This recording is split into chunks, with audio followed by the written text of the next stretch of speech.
Eu digo que o carisma, ele é um conjunto de inteligências. E aí, pessoas introvertidas não são carismáticas? Claro que são. Tem pessoas muito carismáticas que não têm as 3 inteligências. Ela só tem uma, mas muito desenvolvida, que é suficiente para ela se tornar muito carismática.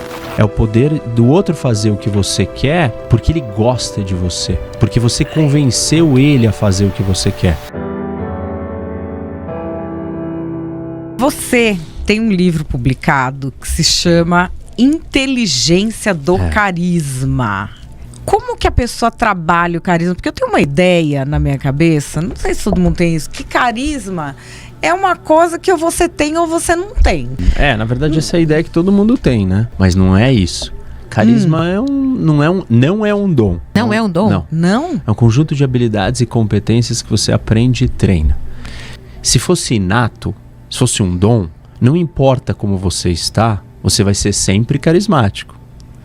Como você não é carismático sempre, então não dá pra você dizer que você é carismático. Você está carismático hoje. E se é um dom, se é uma coisa sua, você vai estar carismático todos os dias. E se fosse um dom, você teria que estar. O ponto é que as pessoas, assim, sabe, elas não têm uma definição precisa de carisma. Elas acham que carisma é simpatia. Isso, né?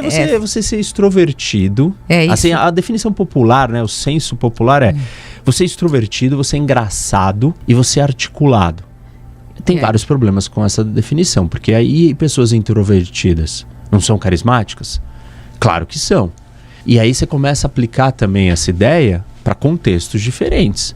Você vai num velório. Ninguém quer um engraçado no velório. Você não vai ser carismático se a definição de carisma é aquela, tem milhões de contextos onde aquela definição não serve. Não vai caber, né? Então essa não pode ser a definição de carisma. E a definição de carisma tem a ver com muito mais essa capacidade de você tocar o outro e o outro te perceber de certas formas. Porque essa é uma coisa interessante, todo mundo fala em carisma e esquece que quem diz que você é carismático não é você, é o outro. É o outro. Imagina na política, você perguntar para metade dos brasileiros, eles acham o Lula extremamente carismático e outra metade acha ele terrível. Se você perguntar para outra metade dos brasileiros, eles vão dizer que o Bolsonaro é extremamente carismático e uma outra metade vai dizer que não. E aí você vai falar, pô, mas afinal, eles são ou não são? São os dois. A resposta é, depende para quem você pergunta. Porque quem define se você é carismático ou não é a sua audiência, é o seu interlocutor. Vai ter gente que nunca vai gostar da Madeleine, nunca vai gostar de você. Vai ter gente que nunca vai gostar de mim. Porque assim, não dá pra você influenciar, né, atrair todo mundo. Sim. Você tá até falando aqui, o arte da carisma e da guerra. Uma tríade em comum. O que é isso? Porque... Conta pra mim, por favor, pra eu entender. Porque assim, o carisma é uma ferramenta de poder. Nós temos 2 tipos de poder. O hard power, que é força, coerção, incentivo econômico. Tudo isso você consegue as coisas porque você pressionou ou você forçou as pessoas a virem para o seu lado, seja com dinheiro ou seja com ameaça. E existe um outro tipo de poder que no mundo de hoje ele é muito mais usado, que é o soft power. E o soft é o poder de atração. É o poder do outro fazer o que você quer porque ele gosta de você. Porque você convenceu ele a fazer o que você quer. E dentro do soft power você tem o poder da sedução, você tem o poder da persuasão, você tem o carisma. O carisma é uma das ferramentas do soft power, que é um tipo de poder. E assim, já para a gente desmistificar poder, né? Porque as pessoas já têm um olhar nocivo e negativo com a ideia de poder. Mas de um jeito bem simples, poder é a capacidade de você conseguir aquilo que você quer. Ou seja, você pode querer coisas muito boas, você pode querer transformar o mundo num lugar maravilhoso, ou você pode querer transformar o mundo num terror. Então, o poder ele é neutro. Poder é a capacidade de você conseguir aquilo que você quer. O problema é o que você quer. E o problema são as pessoas e como elas usam o poder. Então, ter mais poder é algo que todo mundo precisa ter. Imagina coisas bem simples. Eu quero conseguir treinar de manhã. Se você tem poder, você consegue. Entendeu? Porque o poder é a capacidade de você conseguir o que você quer. E o que você quer? Pô, eu quero ser saudável, eu quero ganhar mais dinheiro, eu quero ter sucesso profissional, eu quero ter relações saudáveis, sei lá, qualquer coisa que você quiser. E aí você tem as ferramentas que te ajudam a você chegar no seu objetivo. Porque o poder é isso, é você conseguir chegar lá. E tem múltiplas maneiras de você chegar lá. Então, usando o exemplo dos dois tipos de poder, o hard e o soft, são duas formas diferentes de eu alcançar o meu objetivo. Aí você vai me perguntar, qual que eu devo usar? Depende do contexto. Se você, por exemplo, só der soft power para uma criança, você quebra ela. Só que se você só der hard power para ela, você também quebra ela. Então, a capacidade de você ler os contextos, e isso é uma coisa que eu falo no livro, porque eu falo de 3 tipos de inteligência, e uma delas é a inteligência contextual, que é você ler o contexto. Cada contexto pede um tipo de coisa. E eu também explico que o carisma não é uma panaceia, porque o soft power não cabe em todas as situações. Por exemplo, não tem soft power contra o Hamas. Só tem hard. É claro. Entendeu? Então, assim, a gente precisa entender que... mas você não pode só ser hard o tempo inteiro com todo mundo. Principalmente no século XXI, numa sociedade democrática. A gente não aceita que você use a força. A gente está numa sociedade de diálogo, né? De conversa, de livres ideias. Então, o poder do convencimento, da atração, do carisma é muito útil no mundo profissional da maioria das pessoas. A capacidade aqui é a gente desenvolver a inteligência contextual para ler bem o contexto e aí você saber qual é o tipo de poder que você tem que usar, qual é a linguagem em cada lugar. Porque eu digo que o carisma, ele é um conjunto de inteligências. Então são 3 inteligências que você desenvolve e você vai ter a inteligência do carisma. Quais são as inteligências? A primeira no nível pessoal. Porque, assim, antes de tudo, deixa eu dar um passo para trás. Quando a gente pensa em qualquer coisa humana, tem sempre uma tríade. Sempre. Qualquer situação humana, você tem que considerar esses 3 elementos. Quais são? Eu, o outro e o contexto. Sempre. Então, assim, eu estou interagindo com alguém, estou fechando um negócio, estou trabalhando, estou conversando, estou servindo. É você, quem é você, como você se sente, como você está se comportando com aquela pessoa, quem é a outra pessoa, como ela está se sentindo com você, o que passa dentro dela, quais são as emoções dela, o que ela gosta, quem é ela, como ela se veste. E aí é tudo sobre o outro. E a terceira é o contexto, que mexe comigo e com vocês. Então, quando você domina essas 3 inteligências referente a esses 3 níveis, né, que é o nível pessoal, o social e o contextual, aí você pode se dizer que você é uma potência do carisma. Tem pessoas muito carismáticas que não têm as 3 inteligências. Ela só tem uma, mas muito desenvolvida, que é suficiente para ela se tornar muito carismática. Legal. São raras pessoas que têm as 3. E são grandes ícones do carisma. Por exemplo, um Silvio Santos. Ele tem as 3. Assim, você olha para ele, como ele se comporta, né? A paixão dele. E paixão você lê quando você tem a inteligência no nível pessoal, que é a inteligência emocional, muito desenvolvida. E quando você tem uma alta inteligência emocional, você passa paixão pelas coisas, você passa segurança extrema no que você está fazendo, porque você sabe quem é você. Então, pessoas que têm alta inteligência emocional vão projetar segurança, paixão, série de coisas. O que mais que ele projeta? Ele sabe ler os outros. Ele presta muita atenção, ele interage, ele entrevista uma pessoa, ele está lendo aquela pessoa. E isso é porque ele tem uma capacidade de focar no outro.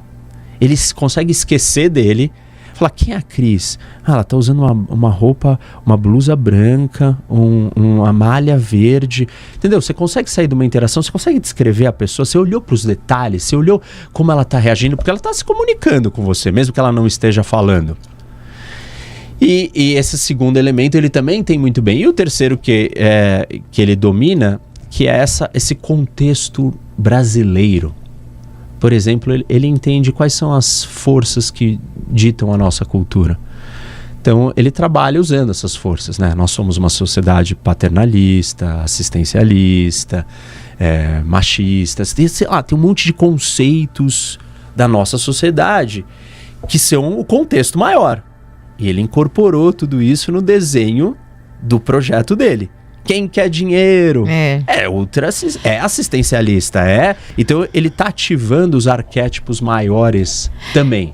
Então uma pessoa que tem inteligência contextual sabe explorar isso. Por exemplo, tem políticos, Trump soube explorar isso. Ótimo. Ele entendeu que existia uma desconfiança, aí ele começou com um discurso Deep State, o establishment, eu sou o outsider. Ele leu o que estava no ar. Se olhar para a questão pessoal do Trump, ele é um cara inseguro, mal resolvido, então ele não tem, a inteligência emocional dele não é elevada. Então o que ele tem bem desenvolvido? A inteligência contextual, que é a capacidade de ler o contexto macro. Ele não é uma pessoa que lê um indivíduo no micro, que seria a inteligência social, que é sobre o outro, olhar para o outro, prestar atenção máxima no outro. O mundo acaba e só existe a outra pessoa na sua frente. E aí você dá tudo para ela. Tem gente que só tem essa e vai ser considerado super carismático. Assim, outro exemplo, o Senna. Ele só tinha uma muito fora da curva, que era emocional. Por que as pessoas gostavam, ou por que o Senna produzia a reação que ele produzia nas pessoas e o Piquet não produzia? O Piquet também foi tricampeão, igual o Senna. Só que existia uma paixão pelo Senna. E essa paixão era um reflexo da paixão que ele emanava. Ótimo. Por que ele emanava essa paixão? Porque ele tinha plena convicção do que ele gostava. Quando você se conhece, você sabe quem é você sabe o que você gosta, e aí isso transborda pra fora. Não tem dúvida, não tem ruído. Você sabe o que você é bom, porque você se conhece. Então, ele era extremamente seguro, e todo mundo olhava e falava assim, ele falava, eu vou largar em último e eu vou ganhar. E todo mundo acreditava que ele ia ganhar. E o cara ganhava. Porque ele emanava aquela segurança que ele podia ganhar. Sem o câmbio, sem na sexta marcha, só. Assim, as condições mais adversas. E aquilo era fascinante, porque você ficava apaixonado. Do mesmo jeito que você está do lado de uma pessoa ansiosa, você começa a ficar ansioso, incomodado, ela está irritada, você fica irritado. Se você está do lado de uma pessoa segura e apaixonada, porque ela ama o que ela faz, você também se sente assim. Você capta isso, né? Isso. Então, para cada uma das inteligências, tem uma percepção no outro.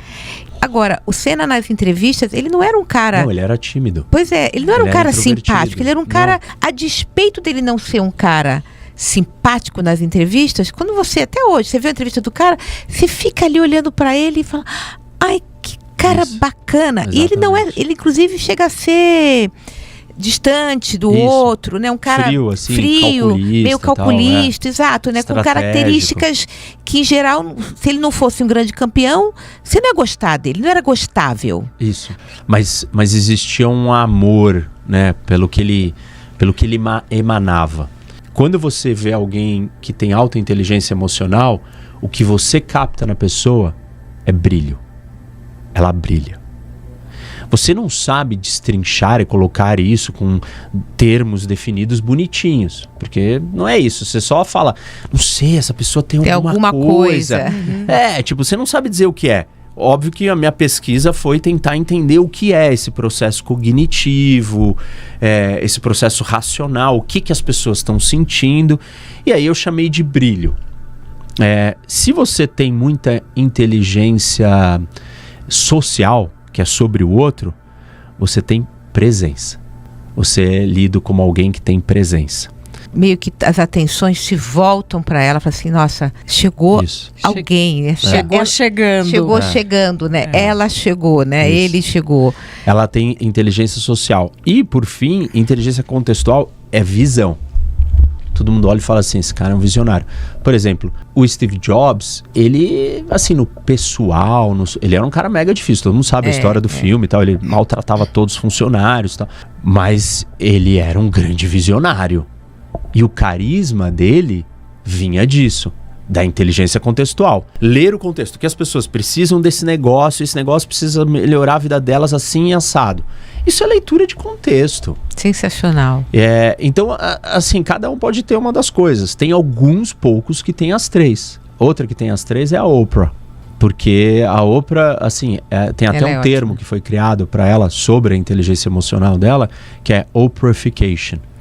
Que legal. Você senta com a Oprah e você revela coisas íntimas da sua vida. As pessoas se abrem muito com ela. E isso acontece, primeiro, porque ela projeta muita segurança.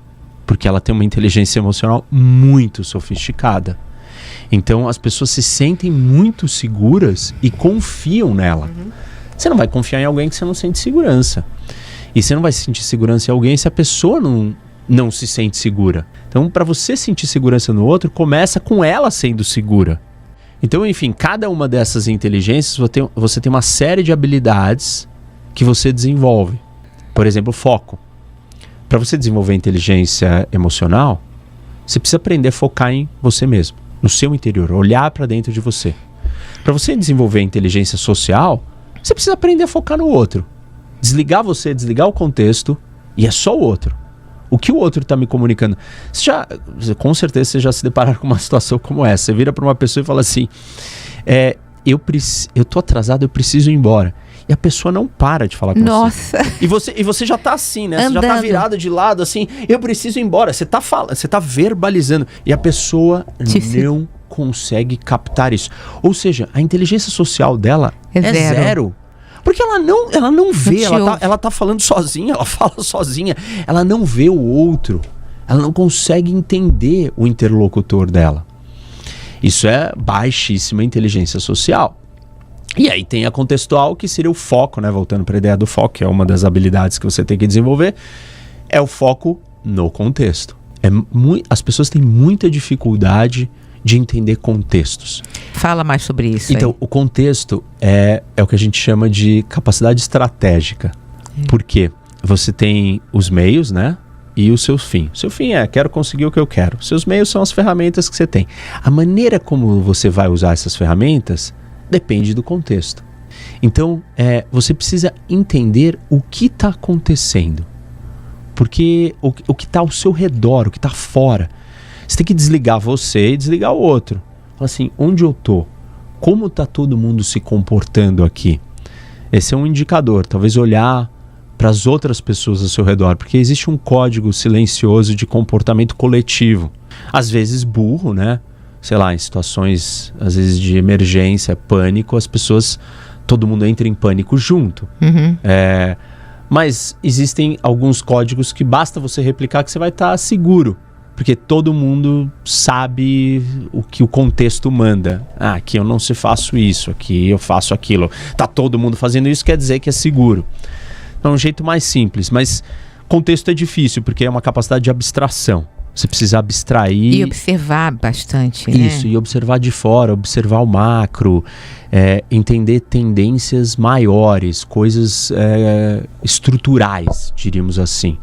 Que não são as coisas do que está acontecendo aqui nessa interação. Tipo, o que acontece sempre, como é sempre. Isso é maior, isso é contextual, isso é estrutural.